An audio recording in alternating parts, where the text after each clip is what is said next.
اعوذ باللہ من الشیطان الرجیم بسم اللہ الرحمن الرحیم۔ سورہ یونس کی چند آیتیں پڑھ رہا ہوں۔ آیت نمبر 25، آیت نمبر 26، آیت نمبر 27۔ واللہ یدعو الی دار السلام، اور اللہ سلامتی کے گھر کی طرف بلاتا ہے۔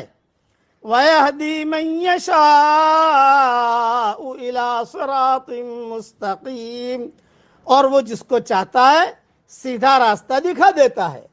لِلَّذِينَ أَحْسَنُوا الْحُسْنَىٰ وَزِيَادَةٌ، جن لوگوں نے بھلائی کی ان کے لیے بھلائی ہے اور مزید، اور اس پر مزید بھی۔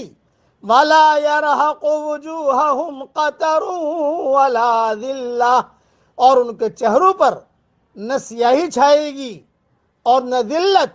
اولئک اصحاب الجنت ہم فیہا خالدون، یہی جنت والے لوگ ہیں، وہ اس میں ہمیشہ رہیں گے۔ والذین کسبوا السیئات جزاء سیئۃ بمثلہا وترہقہم ذلہ، اور جنہوں نے برائیاں کمائی تو برائی کا بدلہ اس کے برابر ہے، اور ان پر رسوائی چھائی ہوئی ہوگی۔ ما لہم من اللہ من عاصم، کوئی ان کو اللہ سے بچانے والا نہ ہوگا۔ کأنما اغشیت وجوہہم قطعا من اللیل مظلما، گویا کہ ان کے چہرے اندھیری رات کے ٹکڑوں سے ڈھانپ دیے گئے ہیں۔ اولئک اصحاب النار ہم فیہا خالدون، یہی لوگ دوزخ والے ہیں اور وہ اس میں ہمیشہ رہیں گے۔ اب تشریح سن لیجئے۔ دنیا کے ظاہری حالات سے آدمی دھوکہ کھا جاتا ہے، وہ وقتی چیز کو مستقل چیز سمجھ لیتا ہے۔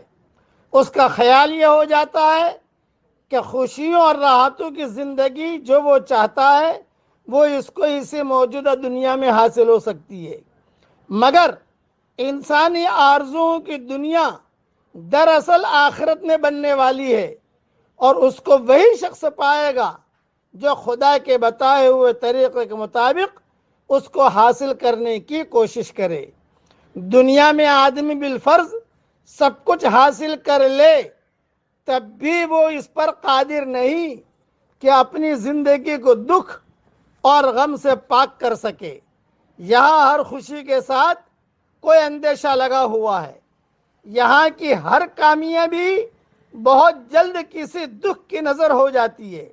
دکھ اور رنج سے خالی زندگی ایک ایسی انوکھی زندگی ہے جو صرف جنت کے ماحول میں آدمی کو حاصل ہوگی۔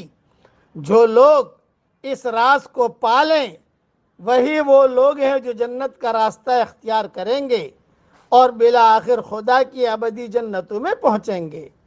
راحت اور خوشی کی زندگی جو انسان کو بے حد مرغوب ہے، وہ خدا کے وفادار بندوں کو کامل طور پر جنت میں ملے گی، مگر راحت اور خوشی کا ایک اور درجہ ہے جو معروف راحتوں اور خوشیوں سے بہت بلند ہے۔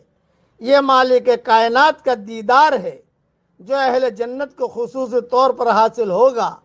جو خدا راحتوں اور لذتوں کا خالق ہے وہ یقینی طور پر تمام راحتوں اور لذتوں کا سب سے بڑا خزانہ ہے۔ حدیث شریف میں آیا ہے، جب جنت والے جنت میں اور دوزخ والے دوزخ میں داخل ہو چکے ہوں گے تو ایک پکارنے والا پکارے گا، اے جنت والو، تمہارے لیے خدا کا ایک وعدہ باقی ہے جس کو اب وہ پورا کرنا چاہتا ہے۔ جنت والے یہ سن کر کہیں گے، یعنی ہم سب، کہو انشاءاللہ ہم سب، جنت والے یہ سن کر کہیں گے کہ وہ کیا ہے؟ کیا ہمارے پلڑے بھاری نہیں کر دیے گئے؟ کیا ہمارے چہروں کو روشن نہیں کر دیا گیا؟ کیا خدا نے ہمیں جنت میں نہیں داخل کر دیا؟ اور کیا اللہ نے ہم کو آگ سے نہیں بچا لیا؟ اس کے بعد ان کے اوپر سے حجاب اٹھا لیا جائے گا اور ہم سب اپنے رب کو دیکھنے لگیں گے، سارے وہ اپنے رب کو دیکھنے لگیں گے۔ بس خدا کی قسم، کوئی نعمت جو خدا نے انہیں دی ہے وہ ان کے لیے خدا کو دیکھنے سے زیادہ محبوب نہ ہوگی، اور نہ اس سے زیادہ ان کی آنکھوں کو ٹھنڈی کرنے والی ہوگی۔ یہ روایت تفسیر ابن کثیر میں ہے۔ آدمی کے لیے اس سے زیادہ سخت حالت اور کوئی نہیں کہ وہ ایک ایسی بے بسی سے دوچار ہو جو ابدی ہے، وہ اپنے آپ کو ایک ایسی ناکامی میں پڑا ہوا پائے جو دوبارہ کامیابی میں تبدیل نہیں ہو سکتی۔ جو لوگ آخرت میں جہنم کے باشندے قرار دیے جائیں گے وہ اسی حالت سے دوچار ہوں گے۔ ان کے چہرے شدید مایوسی کی وجہ سے ایسے کالے ہو جائیں گے گویا کہ وہ تہبتے اندھیروں میں ڈوب گئے ہیں۔ آدمی کو اگرچہ اس کی برائی کا بدلہ اتنا ہی دیا جائے گا جتنا اس نے برائی کی ہے، مگر ابدی محرومی کا احساس اس کے لیے اتنا سخت ہوگا کہ اس کا چہرہ تک اس کی وجہ سے سیاہ پڑ جائے گا۔ اب پڑھ لیجئے میرے ساتھ، یا سلام ادخلنا دارک دار السلام، اے اللہ ہمیں تیری بڑی بڑی جنتوں میں داخل فرما، آمین۔ وآخر دعوانا ان الحمد للہ رب العالمین۔